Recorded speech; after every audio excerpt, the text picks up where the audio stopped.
со свејки во рацете, во духовна и молитвена атмосфера. Стотици верници се собраа во соборниот храм во Скопје, за да ја навестат најрадосната вест, веста за Христовото раѓање. Велат, најсрекни се што денеска семејствата се обединети на постна трпеза, од најмлад до највозрасен.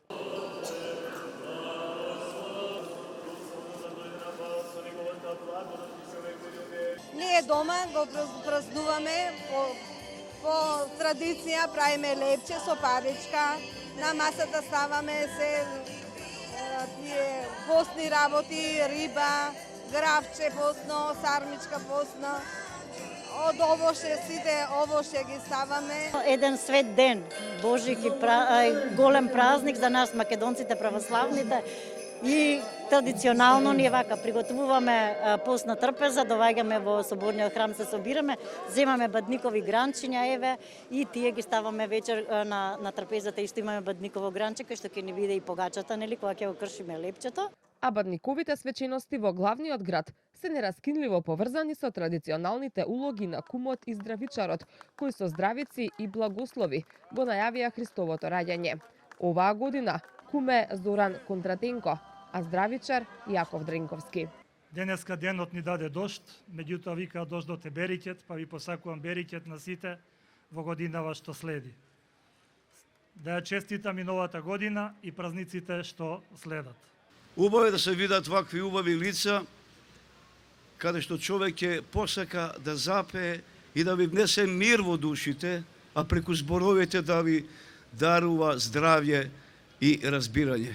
Бадникови честитки и пораки за заедништво упатија и градоначалниците на град Скопје Урце Георгиевски и на општина Центар Горан Герасимовски.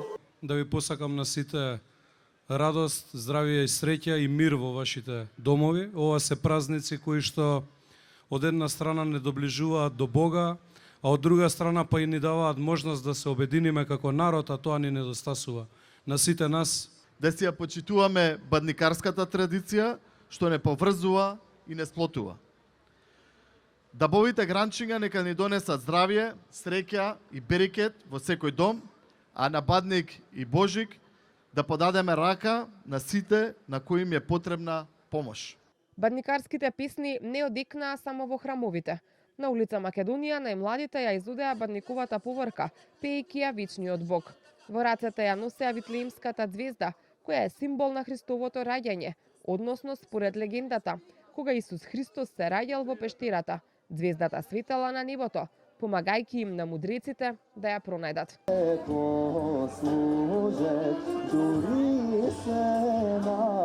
Јас секоја година учествувам на овие поговорки. А дали ги знаеш песните? Да, ги знам сите песни. Јас секоја година учествувам. Ова чувството е радосно, срекно. Надминати се сите наши очекувања затоа што дождот не ги спречи нашите сограѓани ниту во Скопје, ниту во 80 градови и населени места да излезат на улиците, да ја пееме вечниот Бог, да го славиме Христа, да го благовестиме Христовото раѓање. По завршувањето на Бадниковата вечера, на полноќ завршува и бдеењето, а верниците си го честитаат празникот со зборовите Христос се роди, вистина се роди.